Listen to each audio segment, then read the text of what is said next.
What's up, real MVPs? Ricky Widmer here, and welcome into another edition of MVP Sports Live right here on twitch.tv/MVP Vids. I am joined, as I always am, well, not always am, because usually it's my beautiful co-host, Dave Oster, but it's not Dave Oster today. Dave actually got guilted into going to his nephew's Little League game today. Apparently, his sister-in-law, who is his nephew's mom, was like, hey, everyone's been rotating. You haven't been to a game yet. And Dave's like, yeah, COVID, like, sucks to suck kind of a thing. But then he got guilted. What an absolute Chad. Dude, Dave's a champ, man. Dave's going on the whole, like, COVID bad, mask good. Dave's doing what you're supposed to be doing, not being a little Neanderthal out there, masking up when he should be doing. And basically, he got guilted into it because they were like, well, we used to go to all your soccer games when we didn't want to. So, yeah, he had to go to his nephew's Little League game. So I'm here with my beautiful co-host number 2, Soapy Muffin. Hey. Soapy just did games live. We did it together now before MVP Sports Live. I know how you're doing, but for the people out there, how you doing today? I'm doing pretty good.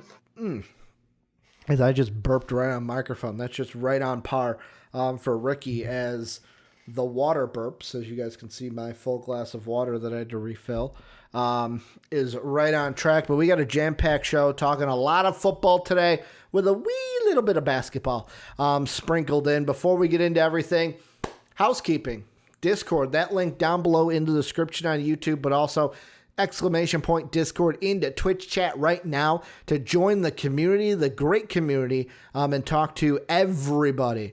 Everybody hit Tim, right? Water. Yeah, today I might need it, Tim. Today I might need it. But yeah, you can join this great community on Discord. We're always talking about every sport that we love. It's just a great time to talk to everyone, and you can get into the voice channels, patreon.com/MVP Vids.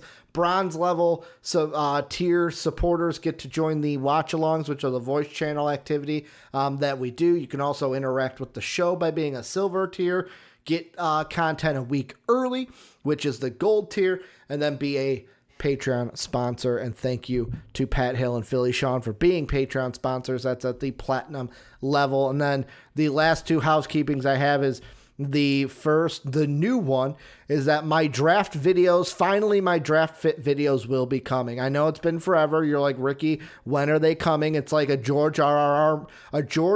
Martin novel of like, you say they're coming and then it never comes. Like, when is winter finally going to come? They're coming on Monday. Now that we've got the draft in place and it's probably not going to get pushed back, Monday on Patreon will be the first time you can freaking view it. The word kind of escaped me, so that's why I had to add in the freaking there.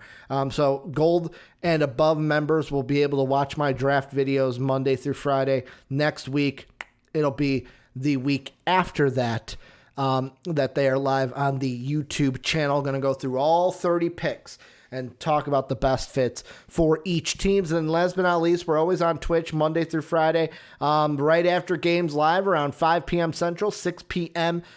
Eastern. And then that would be, 3 o'clock Pacific time. But we're also on YouTube at MVP Entertainment. So twitch.tv/MVP Vids, MVP Entertainment on YouTube. Go and follow us and sub at both places. But Soapy, we are starting the show off with a little Big Ten news. As it was announced yesterday, we pushed it to today, that the Big Ten football is to resume on October 24th. Here's what the ESPN article says.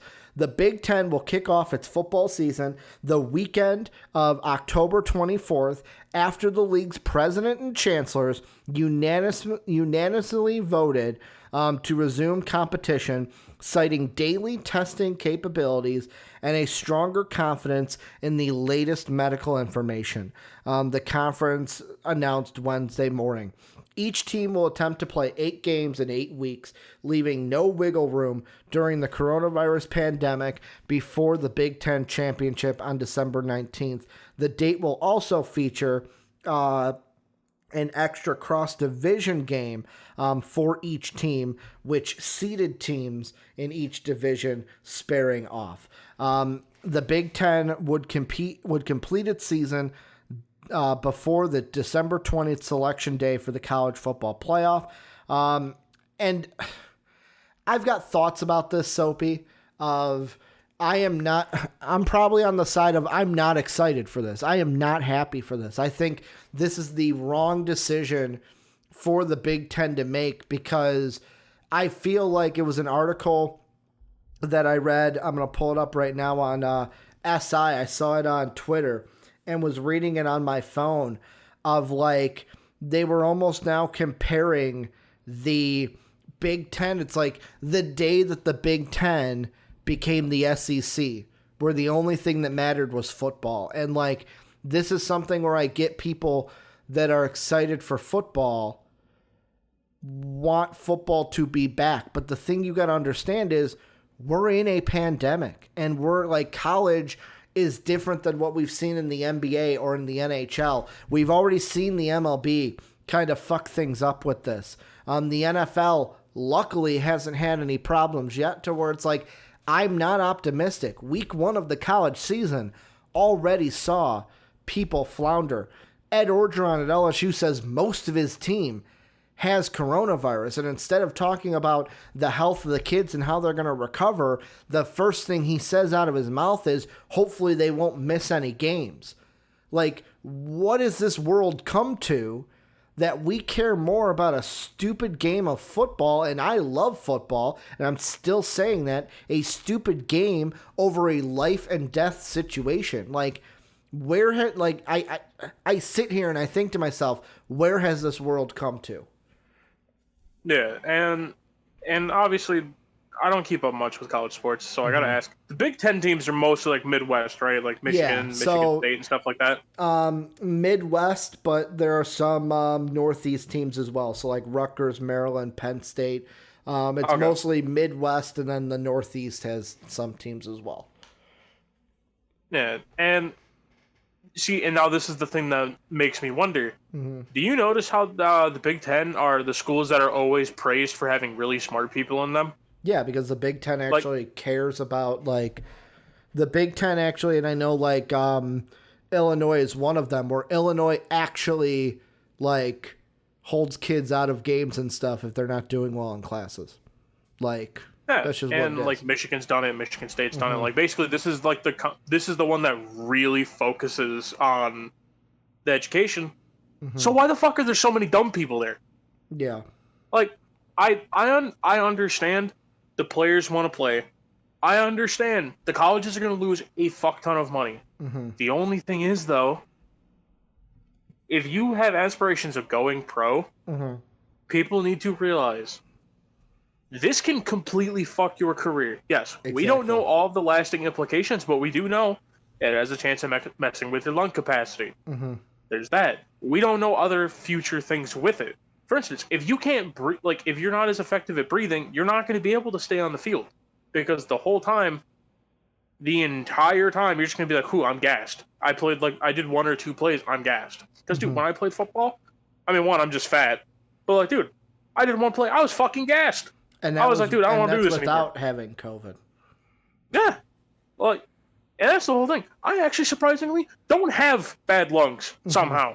I love when I say somehow, I can make it sound like I've been like smoking crack or something that would ruin my lungs. Yeah, it's just like I just don't get it. Like, and I do get the players online. Like, of course they want to play. There was a whole campaign, let us play. The players want to play, but it's like I sit here and I think, and I know there's going to be people out there that are like, "Oh, you guys are just feeding into the fear mongering." Like, the thing that I mentioned, I think it was on Tuesday, I mentioned this, was here in Illinois, our governor, J.B. Pritzker, was asked about high school sports. And he asked about how, like, what does he feel about, like, other states in the Midwest surrounding Illinois starting their seasons and stuff and having fall sports. And he basically, to me, it was a savage answer of, like, Well, they want to put their families and children in dangerous situations. That's on them, Chief. That's basically what he said. Like, that sounds like a you problem, not a me problem. But yet again, everybody, and I'm not going to say everyone because most of these people tweeting, I was shocked because they actually write for things like the Chicago Sun-Times, the News Gazette, Yahoo Rivals. And it's like these people were attacking like, Emperor Pritzker has spoken and you shall obey his order. Or like basically that Pritzker is a fearmonger. And it's like, do people understand that this is a pandemic and that COVID ain't going anywhere? Like, we have not done enough to have COVID go anywhere, and we are nearing almost like Dave and I have mentioned it for the entire week. We are nearing 200,000 people dead in this country. Like, I don't, like, yet again, I still don't understand. I don't know who's going to get me to understand of, like, yes, we want sports. Yes, we want a release from that. Yes, these kids want to play because they just want to play the game they love. But when does playing the game you love or watching a sport and having athletes out there, when does that value more in life than actual fucking life itself? I don't understand it. I don't think I will ever understand it from the other side.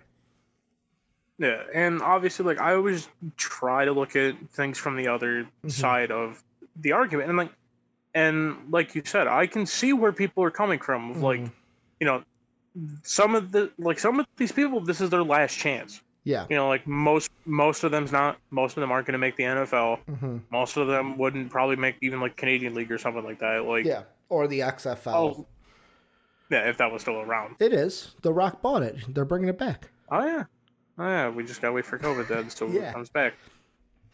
But like, and that's the thing that, like, I get it. I get the whole thing is we want we want just even slight normalcy. Yeah. After just the absolute shit show that 2020 has been. But it's people need to understand it's not going to get better until we actually do something. Exactly. Obviously, there's a lot. The whole thing is like, and I'm being brutally honest, I know this isn't like so much of a sports thing. Stop making a global pandemic political. It's not.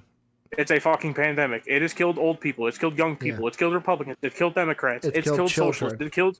It's killed children, communists, elderly.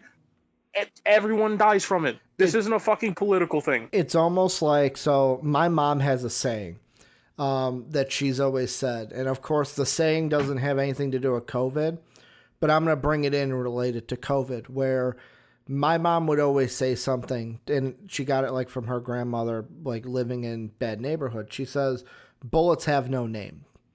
And it's exactly that of like, we see, oh, this person drive-by shooting, this person got shot. Oh, they weren't the intended target, but they got hit. COVID's the same way. COVID has no name. It has no hit list. It doesn't say I'm just going to go after these people. It'll go after anybody, anyone susceptible. And Pat brings up a great point in chat right now. He says, why give the football teams rapid testing and not give other students the same? Where it's like, basically the institutions are saying, football players up here, they make lots of money for school. The rest of you don't fucking matter. We do not care if you like, and you know what, I am going to say it. It gives off the mindset of we don't care if you get it just as long as our football players don't get it. Yeah, and that's the thing that surprises me of how, like, this has really shown that this literally does show money runs everything. People don't care about each other's, like, if people get sick or anything, and it's because the fact of now, just out of nowhere, we're all just like, yeah, we know it's bad, but I want some football. Like, you get the people doing that, and it's football, like, football rules, Lehigh football rules. Like, yeah, and I get it. Like, obviously, it was, if I knew the NBA bubble would work the way it did, hell yeah, I would have been excited. But the We whole were very time, skeptical, though. We were very skeptical about it. yeah, because I didn't want to run the risk of a player like Luka, Zion, Trae Young, Donovan Mitchell, Jamal Murray, Jokic, any young player in the NBA to get it.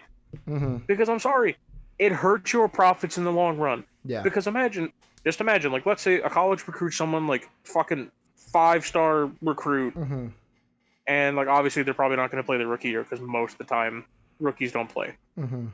Depends. Let's say that player gets COVID and they're not the same. Yeah.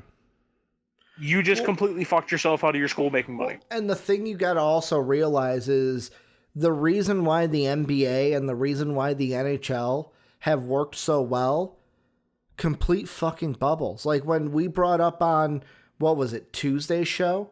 When I brought up the MLB postseason bubble and Dave kept saying, but is it really a bubble? Like, are we really talking about a bubble here? Because it's not exactly what the NBA did. The NBA did a bubble. No one in, no one out. When someone comes in, they quarantine before they have to come in. And they were basically very strict with it, or seemed like they were very strict with it. I know we had things like, what was it? Was it Pat Bev or Lou Will? I think it was Pat Bev that went to the strip club, right? It was Lou Will. Lou Will went to the strip club. Yeah. It was, I think it was Terrence Ross was the one who said you could sneak people across the fucking lake. And then House actually had the thing with the COVID tester. Yeah. Like, besides those three things, really nothing has happened with the NBA and the NHL. I mean, there was kind of the joke one early on where it was, Oubre tweeted out, like, oh, you can still get DoorDash, and Rashawn Holmes got in trouble, and then he fucking tweeted out right afterwards, like, never mind. That's right. But, like, we look at college football. We've already had, like, mass chaos their first weekend. We look at the MLB so far, and, like, their season has been a complete shit show for the entire thing. It's coming to an end very shortly, as I think, like, I looked at the Cubs schedule. We got 10 games left before the playoffs. And it's just, I don't think that because we can't do a bubble in college sports, I do not think this is the right decision. I think it is on the wrong side of things. I think, like, I expect this shit from the SEC and the ACC and the Big 12, mainly the SEC, because they've always been football over everything else. But I thought, like, I never thought that I would get this from the Big Ten. And I look at this and I go, this shows that the leadership at the top of the conference for the Big Ten, they're weak.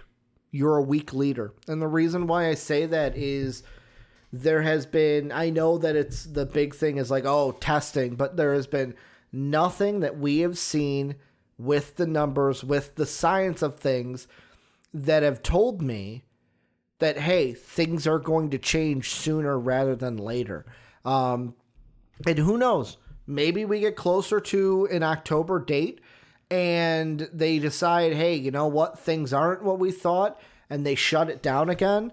I don't expect that to happen, though. I expect them to go ahead with this. And basically, like Pat said, the Big Ten thought everyone would follow them, and they were shocked when that didn't happen. I wouldn't have been shocked. Right now I am, and this kind of leads us in to the next thing that I wanted to bring up, Soapy. That's kind of like part 2 of this, is like, what does this mean now for the Pac-12? Because now the Pac-12 stands alone. They were before the Big Ten in saying we're not going to have a season this year. I commended them for saying that. They were the first.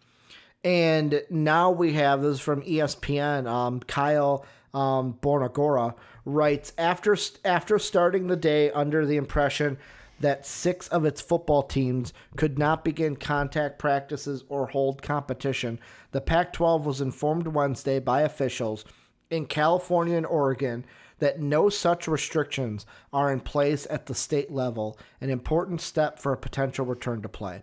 The Pac-12 welcomes today's statements by Governor Gavin Newsom of California and Governor Kate Brown of Oregon, that state public health officials will allow for contact practice and return to competition, Pac-12 Commissioner Larry Scott said in a statement, and that there is no state restrictions on our ability to play sports in light of our adherence to strict health and safety protocols and stringent testing requirements, including our recently announced partnership with Quiddle, which will enable daily rapid results testing. I really don't want this.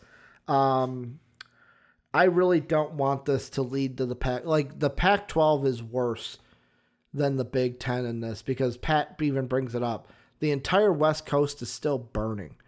The Seattle Mariners and the Padres had to move a series from Seattle to San Diego because of the air quality. Like, even in Oakland, there was an Oakland pitcher, I think it was Jesus something.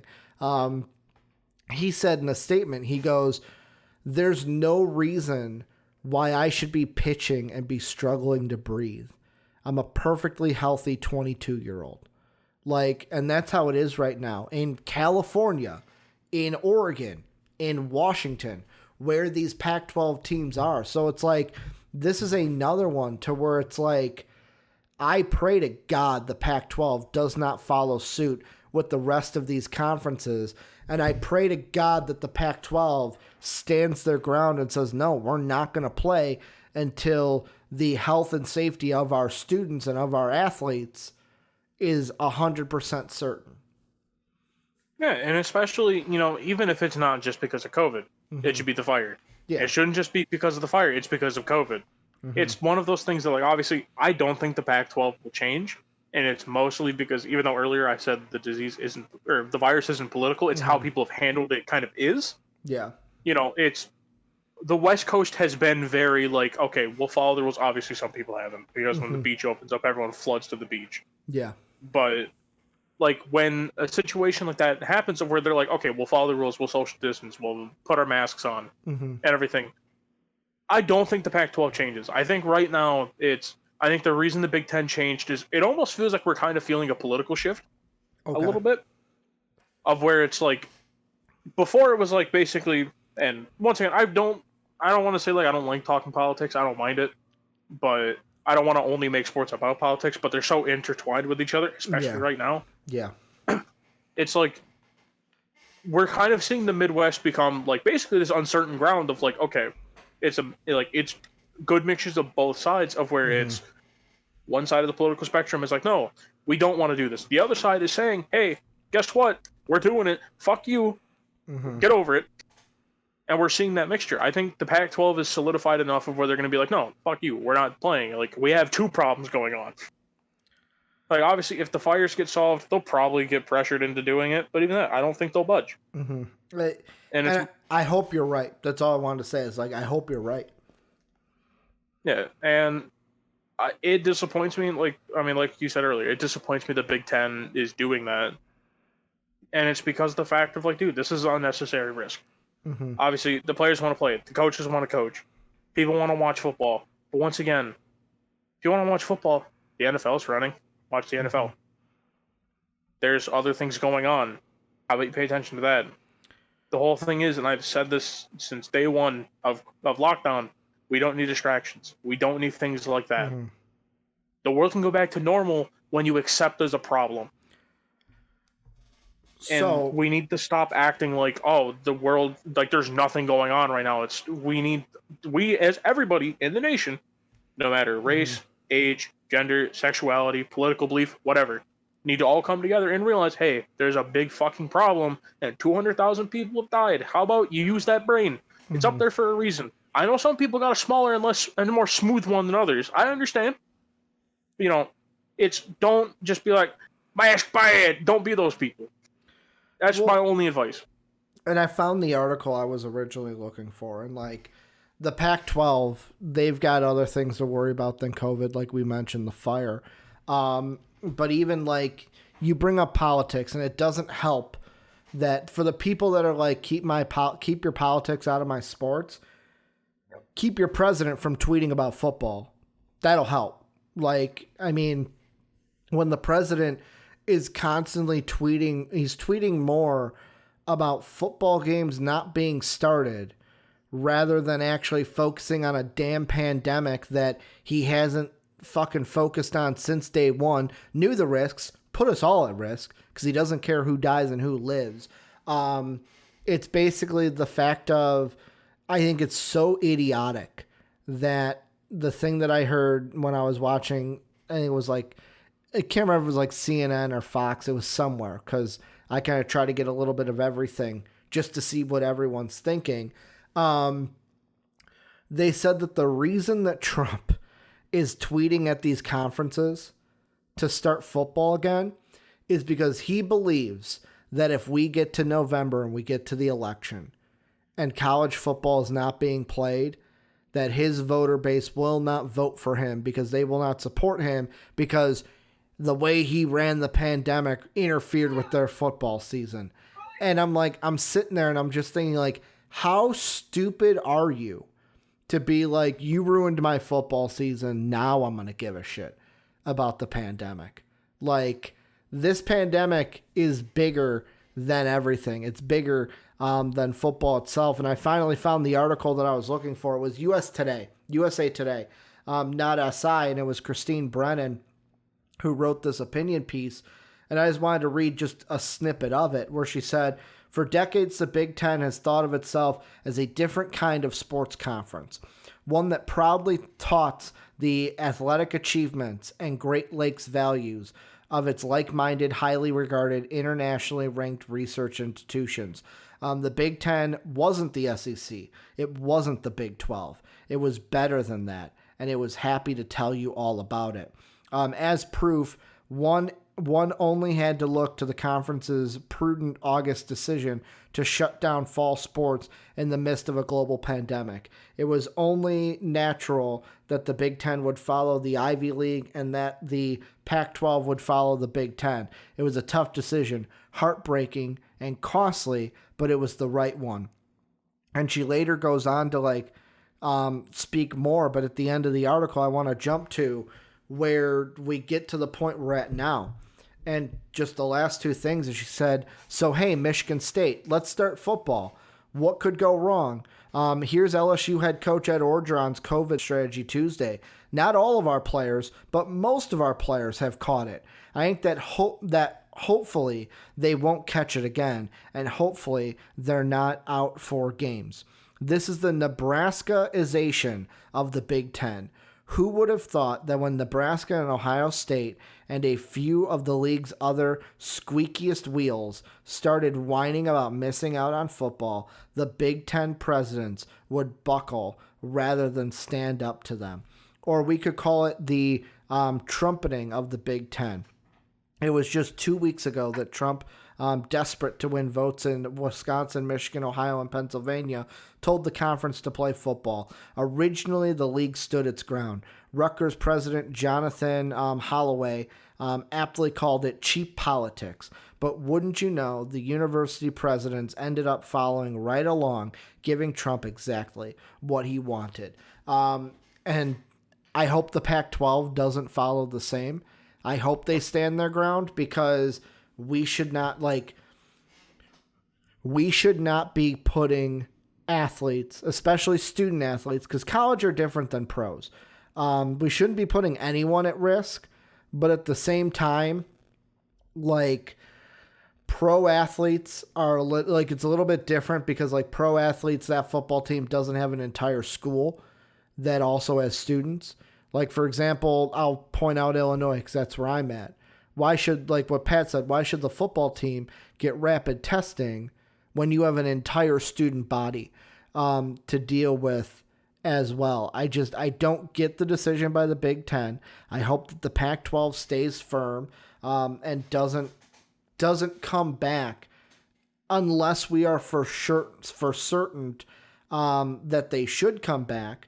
And I mean, I believe, I feel like this is one big just story that we're talking about, Soapy, because that kind of leads into the next thing as well, is that this is from ESPN as well. NCAA men's and women's college basketball seasons can start November 25th. The 2020-2021 men's and women's college basketball seasons can start November 25th, the NCAA Division I Council said Wednesday. The council, following its vote, said no exhibition games or scrimmages can be held before that date, which is the date before Thanksgiving. The new season start date near Thanksgiving holiday provides the optimal opportunity to successfully launch the college basketball season, NCAA Senior Vice President of Basketball Dan Gavitt said.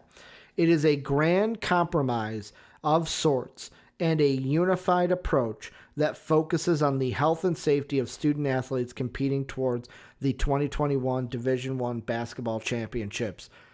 What are your thoughts on this, Soapy? Should college basketball even be thinking about starting before the end of the year? As much as I don't want them to, they're going to. And the whole thing is college is hell-bent on running sports through a pandemic. Mm-hmm. I don't understand how many times you have to tell people, like, hey, this is how many people died. And then some people are like, okay, so it wasn't me. It doesn't matter. Yeah. It's like, all right. Like, those same people that say, well, it hasn't affected me, it doesn't matter. Mm-hmm. When it kills someone in your family, are you going to have the same mentality? If it affects you, are you going to have the same mentality? No. Because that's, like, the people who piss me off the most are the ones who are still saying it's a hoax.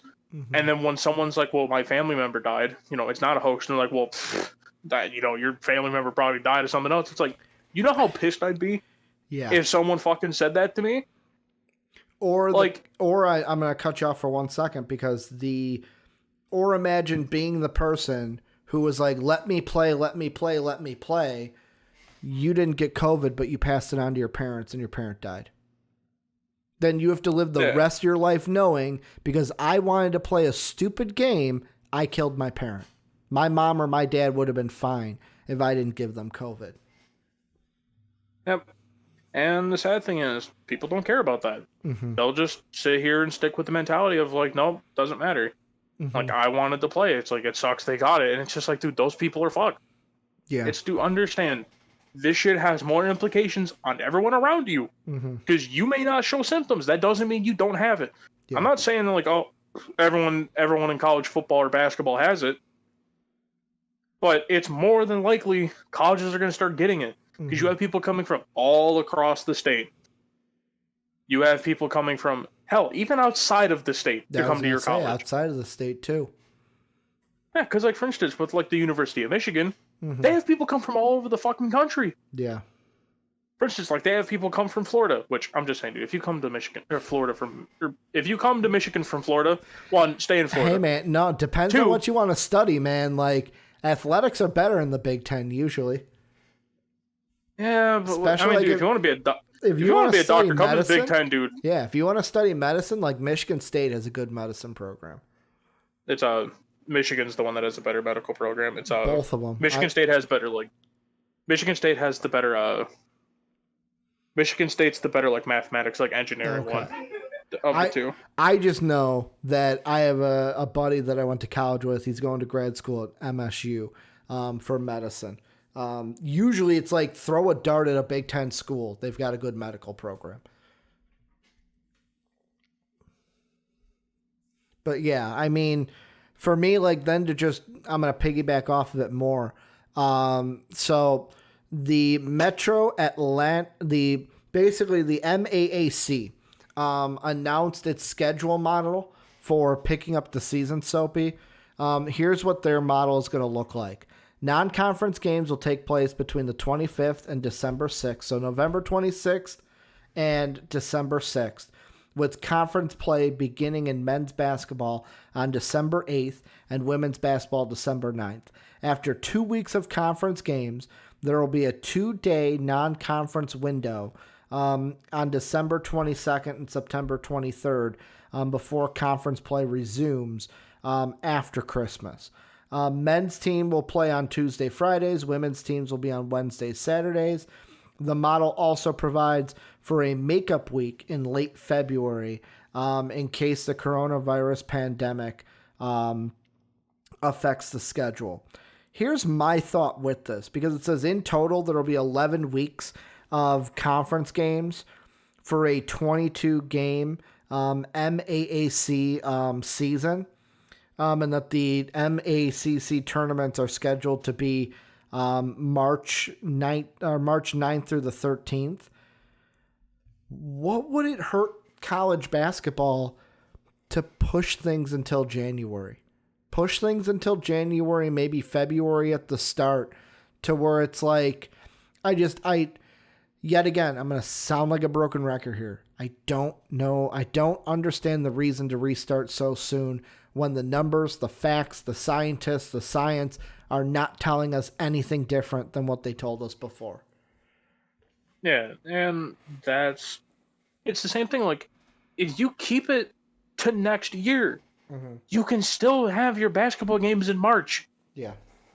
Congratulations, you can still technically have March Madness. Well, obviously, it's not the same built up, but like, I will never understand. Like, I get wanting to play.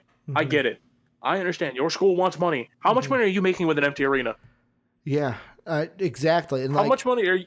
How much you are spending more money to get to the arenas than you are spending with making it? Like, obviously, I know you're technically making money because of TV deals and all that, but like, you're making nowhere near as much. Yeah. And then we're gonna see schools complain that like, oh, we got hit really hard because of the pandemic. I'm like, well, no, because you still have people paying tuitions. Yeah. So I don't want to hear that bullshit. It's like, it's called you guys rushed your sports back. Yeah. That's your own damn fault. Yeah.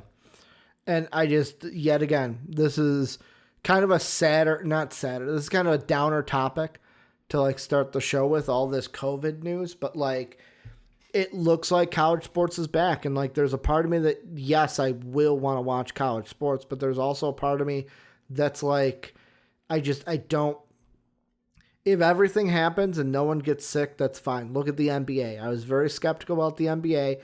I will say I was wrong there. I did not trust Adam Silver. But the way the NBA did it is going to be way different than college football is going to do it.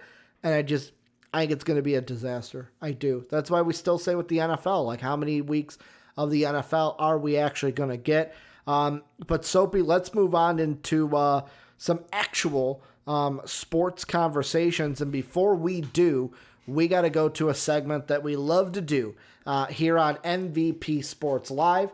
This is our Wet Boys, the soggiest of shooters, the dampest of dudes, soggiest of shooters, moistest of men, and sometimes the mistiest of misses. These are our Wet Boys, players of the game from the day before, or players of the day, you could say, from the day before.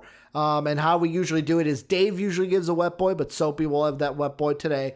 I usually give a Wet Boy, and then the patrons at patreon.com/MVPvids, silver and above tier, they get to vote each and every Monday through Friday for their joint Wet Boy.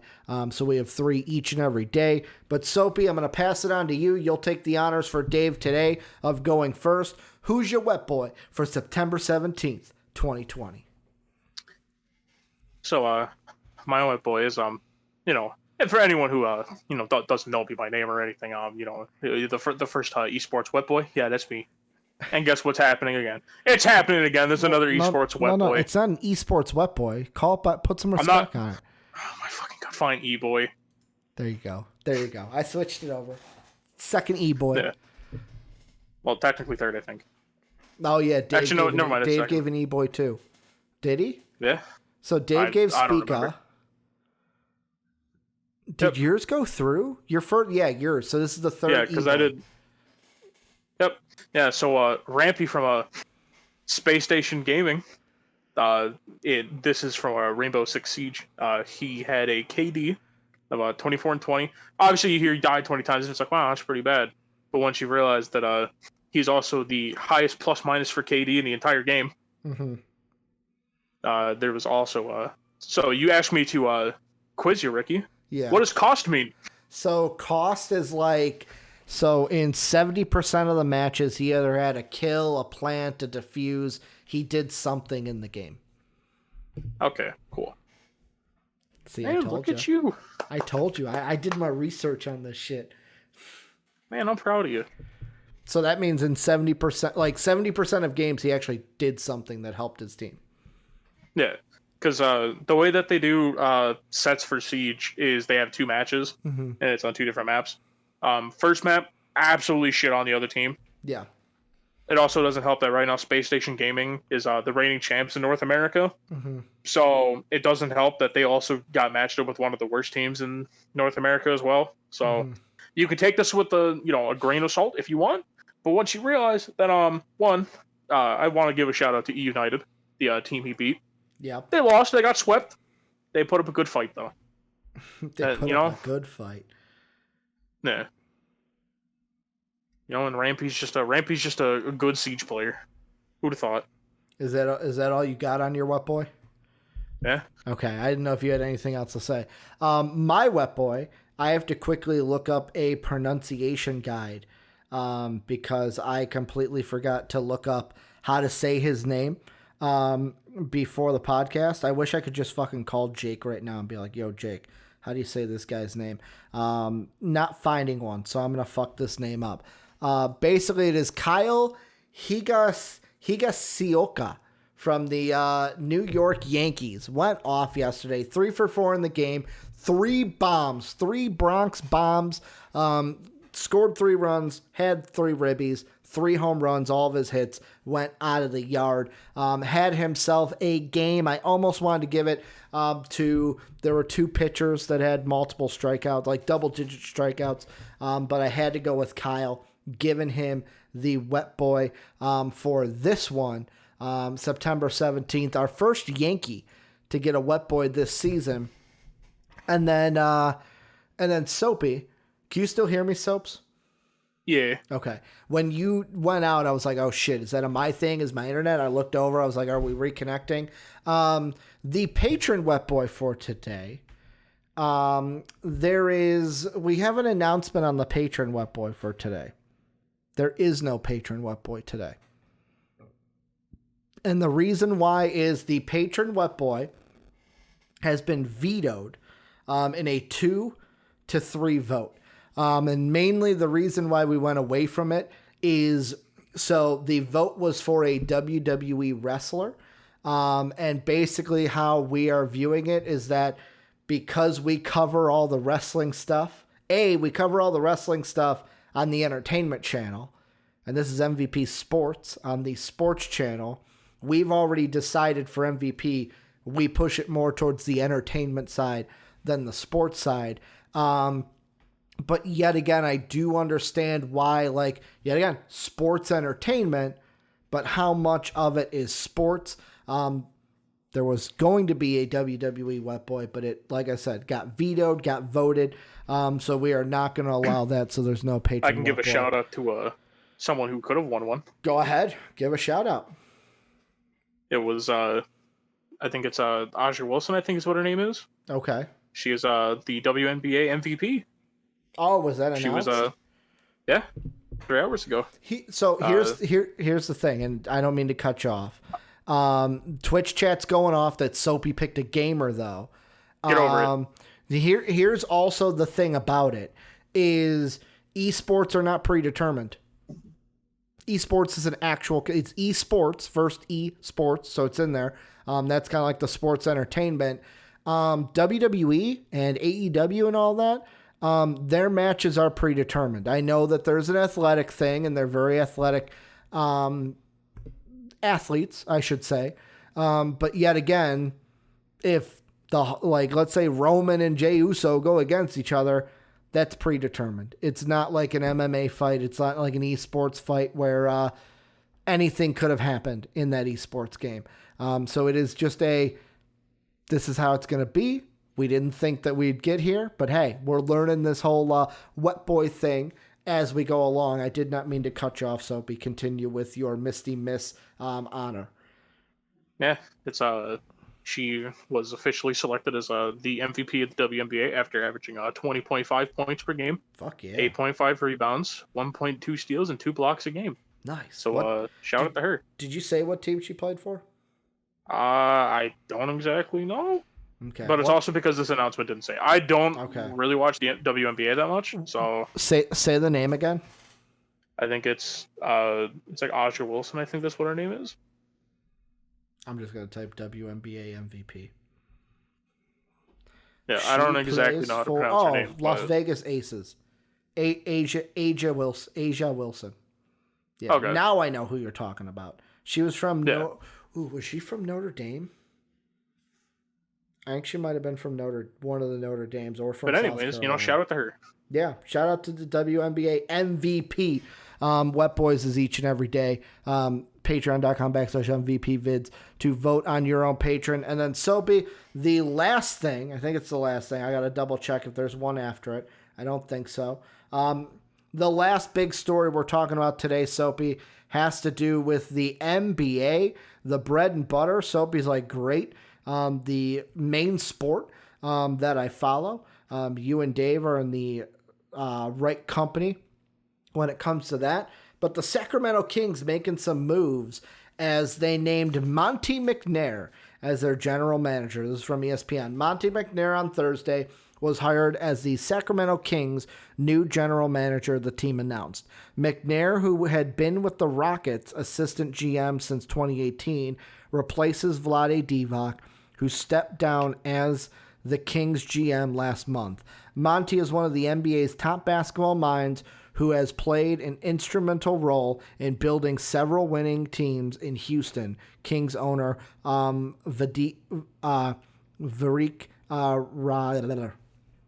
Ranovic, I'm screwing up his name, Soap, said in a statement, "I am excited to bring his extensive experience and vision on board to lead our basketball operations department, and it is my pleasure to welcome Monty and his family to Sacramento." Soapy, what does this mean for the Kings? How excited should Kings Nation be by having their general manager in place? I mean, I'd start getting excited for it, especially because, they're coming from a winning organization. Obviously not like championship winning, but, a team that, obviously if they didn't miss 27 threes and Would have didn't been the choke, finals. they could have made the finals. Mm-hmm. So, I think that's a step in the right direction. Obviously, I think right now I'd still be worried of why the hell is Luke Walton still my coach? I was going to ask that is, do you think so? Okay, it's not all on the GM, although now they have their GM in place. It's also the president of basketball operations, which I believe is Joe Dumars. Am I wrong?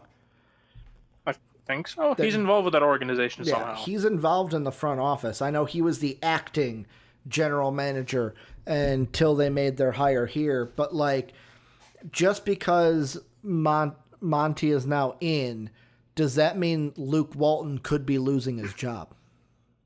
I think probably what they were going to do is give Luke Walton one more year. Mm-hmm. As much as I don't want them to give Luke Walton one more year, and it's just because and this is my whole thought process, I think with Luke Walton being there, Mm-hmm. I think he's one of the main reasons Buddy wants out.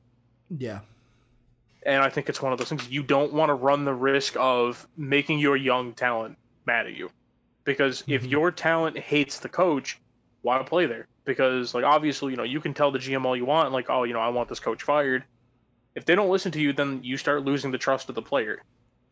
And I think it's a situation of, right now, I think them not firing Luke Walton is either them saying they still believe in Luke, which if you do, that's a big oof. I'm not gonna lie. I'll be right on there and say I was wrong about Luke Walton, because I was a Luke Walton defender when we did the fast break. I was wrong about Luke. I thought he was going to do a lot better with the Kings than what he did. Yeah, and I think it's one of those things that we still kind of have that inflated view of oh, well, look what he did with the Warriors, and it's okay, but that was the Warriors. It's the best team in basketball that didn't really need much coaching. Yeah. It's and then he had mild success, a little success with the Lakers, but how much of that also then's chalked up to the fact that LeBron is still the best player in basketball. That's kind of where it goes to, of where I think they still may be on that hype train. I mean, hell, they picked Bagley, and we already knew going into the draft that Bagley wasn't going to be a bad player. We just knew he definitely shouldn't have gone before some of the players he went before. He was not Luka Doncic, that's for sure. Yeah, he wasn't Luka. He wasn't Trey. He wasn't Jaren Jackson. There's a lot of players who could have gone before Bagley. Yeah. But that's a different topic for a different day. By the way, I already got to specify. I'm not a Bagley hater. I actually do like Bagley. It's just he should not have gone before like any of those people I listed. The thing about Luke Walton, though, where you mentioned like his days in LA, only one of his years was LeBron. His last year was with LeBron. The other two was not. I think it was more of his. We expected Lonzo to develop better under him, and we expected him to basically unlock like Lonzo, Bi, Kuzma, and he couldn't do that because I just had the hiccups. Yeah, and that's almost why I wonder if there's almost that belief of where like they probably like I think the Kings probably think he can get something else out of like they think he probably still gets something out of Bogdanovich. They probably think he can bring Fox to the next level. And it's like the whole thing is like, what player is he elevated? Because like, if they even try to say Kuzma was just good out of college. Yeah. Like, Luke Walton is not the reason Kuzma was good, because notice Luke Walton was gone. He's still kind of good. I'm just saying kind of good because now he has to be like the third option. And by third, I think he's actually more like the fourth. And I think that like he. Go ahead, finish your thought, and then I'll chime in. No, I was just gonna say it's like the whole thing with Kuzma is just that like he had to go from being such a high priority scorer on that team mostly because they were bad. Yeah. To where now they're good, and now he's like a lower tiered, like upper person. And like the Kings weren't bad this year, I should say. Like there was a while where it was like we were talking about, holy shit, could they get the 8th seed? I know this season then went off the rails, but like they were still in talks to be in the play-in game before kind of falling out at the last second, even though they finished 31-41. The thing that I also think too is the reason why I lean towards the Kings firing Luke Walton this season is you got to look at who's available. Like there are some coaches out there that I think can get the best out of your players. And like the one coach that I think of is Nate McMillan, to where I look at what Nate did with the Pacers. And yes, I know people are going to say, well, that means Bagley's not going to develop because the big point of contention that I know Dave and I got into the argument about was Miles Turner in Indiana. But at the same time, Domantas Sabonis, he improved under Nate McMillan. So like just because they'd hire Nate McMillan doesn't mean Bagley would be forgotten. But more importantly, I think that Nate McMillan could unlock more out of Buddy Hield and De'Aaron Fox than a Luke Walton is doing right now in Sacramento. Because like I don't think a Dan Antoni goes there. I don't know, like the Kings could go after any of the number of assistants that we talk about.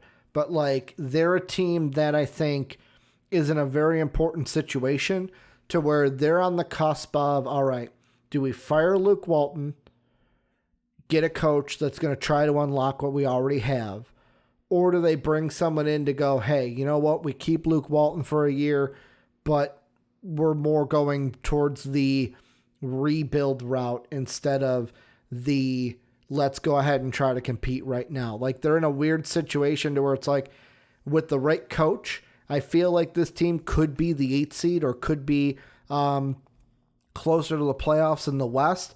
But at the same time, it's just where's the window and what do they want to do? New general manager coming in. Joe Dumars right now is the interim vice president of basketball operations. So I'm assuming that means they're going to be looking for a president of basketball operations, a VP of operations, because what it says here is that, let's see, on August, I just had it 2 seconds ago.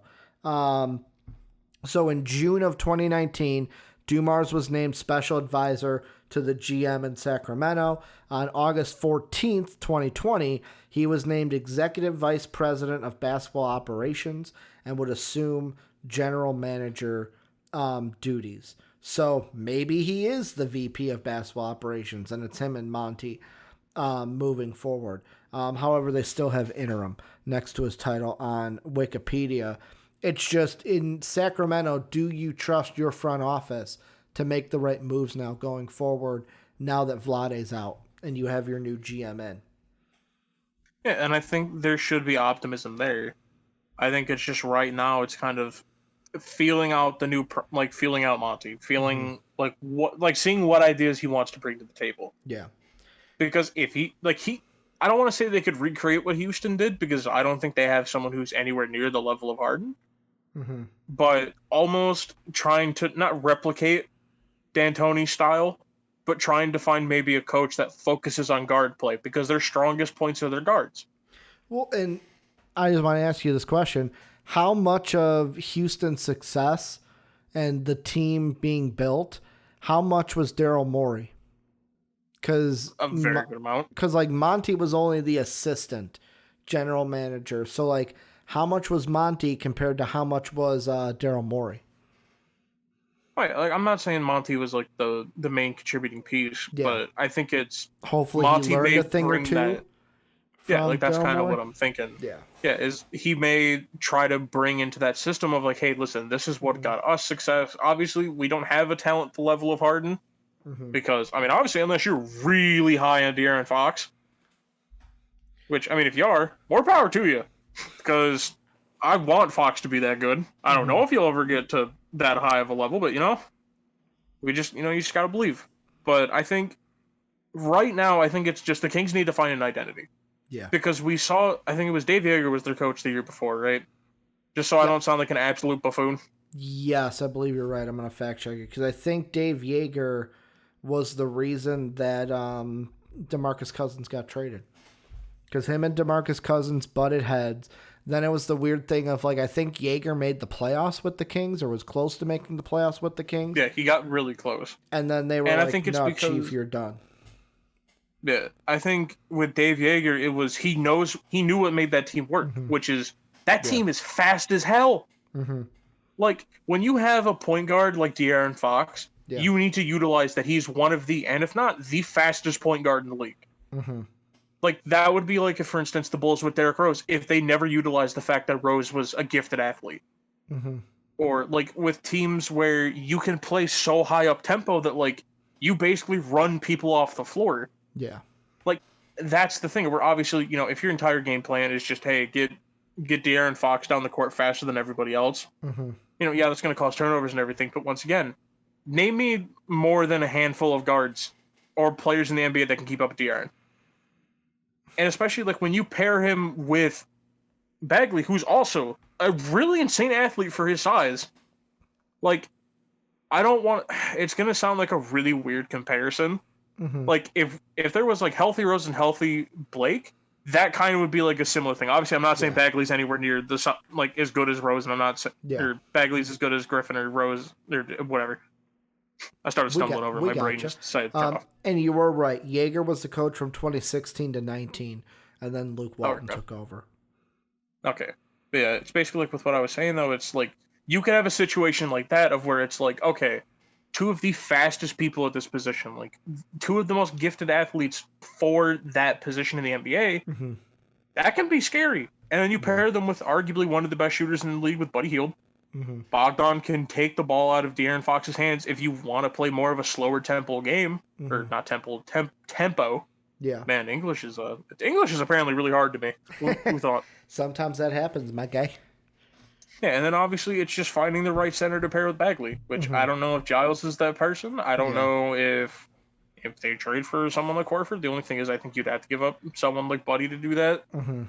But and it all comes down to, with the identity, do any of the pieces fit the identity that Monty would have for this team? I don't know if the Kings is an entirely for the Bulls. I'm optimistic with Acme being our top with Kornoshovas and Eversley, but just having Vlade out there, I'm excited for the draft to see what the Kings do, because maybe they actually pick someone that's I'm not saying Bagley's garbage, but maybe they actually make a pick that's going to help them win now, because man, if this Kings team had Luka Doncic on it, that team would be it'd very be a playoff different. team. Yeah.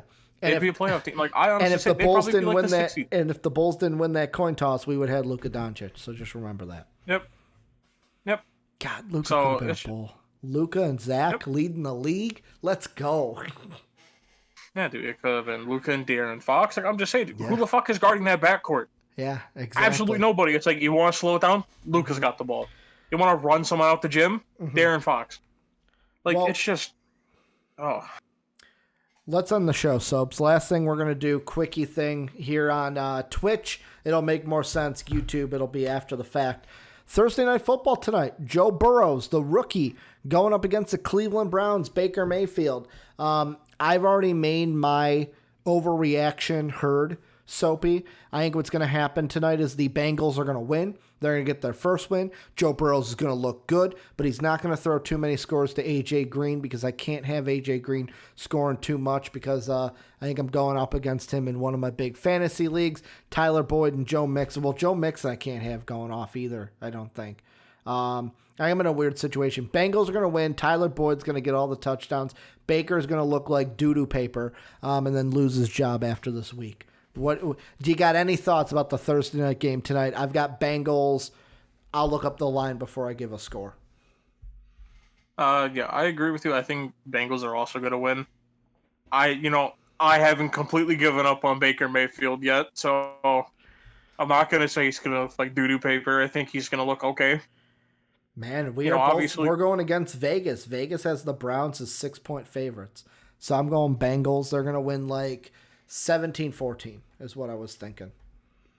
Okay, I'm not going to give scores because I'll just say I think Bengals win. Yeah, Bengals win. I don't think you're going to see as many dropped passes and everything from Odell this game. Yeah. Obviously, Jarvis is a pretty good wide receiver. I love to say pretty. Once again, fake it till you make it, man. So really good wide receiver. Yeah, he's questionable though. I think for tonight. I don't know. I have to check Adam Schefter to see if he put anything up on that. Maybe, but I think I wonder how much of the Browns' failure in their first game was the fact they're going against the Ravens. Good point. That's my main thing of I may not watch a lot of football, but I know the Ravens are good, all right? Soapy's like, that's the team I follow. Yeah, that's the team I know. And the Lions. Swift dropped the ball, but that's besides the point. Yeah. But yeah, I think we'll see the Browns do better. I'm not saying Baker Mayfield's going to look like the best player in the NFL, because he's not. But he's not going to look like he's a Canadian League player. It's not going to be Johnny Manziel. Yeah. And looking at Jarvis Landry, he's listed as questionable, but is expected to play tonight for the Browns. Yeah, I'm going with the Rook, though. Going with the Bengals, as I used to call them when me and Brandon did picks. The Bengals are going to win. They're going to get their first win under Joe Burrows, and that is going to do it for MVP Sports Live for September 17th, 2020.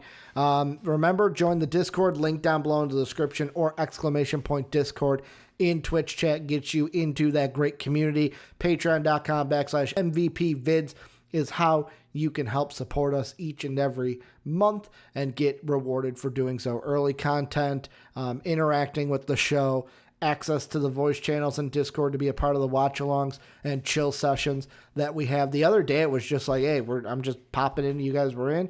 Fucking chilled with you guys all night. It was great.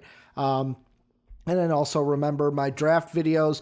They will start posting one a day, Monday through Friday next week. Patrons will get it first, and then the next week. So on Monday, we'll start with the T-Wolves. It'll be Patreon exclusive. Then the next Monday, it'll start the rotation for them on YouTube. So if you want to get that video a week early, get it on Monday. Patreon.com/MVPvids is how you do so. And remember, we're on Twitch every Monday through Friday at around 5 o'clock Central, 6 o'clock Eastern, 3 p.m. Pacific. Talking about sports each and every day. Twitch.tv/MVPvids. We're also at MVP Sports on YouTube, so go ahead and follow us there. That's where you get everything non-live shows as well as the show after the fact. Want to thank you guys for watching. Want to thank Soapy for filling in for Dave, being the best, beautiful co-host a guy could ask for. That's going to do it for us. We will be back tomorrow with Dave, Football Friday. Cannot wait.